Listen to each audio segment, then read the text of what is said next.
નમસ્કાર, જય ભીમ, નમો બુદ્ધાય। હું છું રતિલાલ મકવાણા અને આજે સિપર ગામના મુલાકાત કરેલ છે।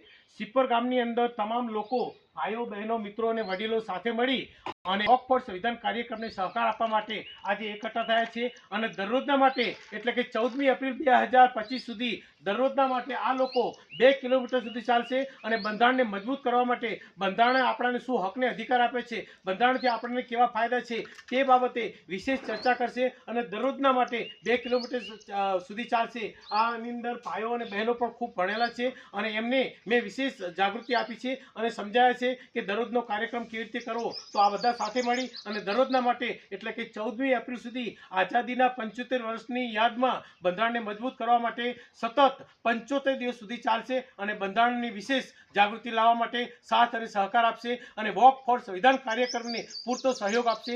જય ભીમ, નમો બુદ્ધાય।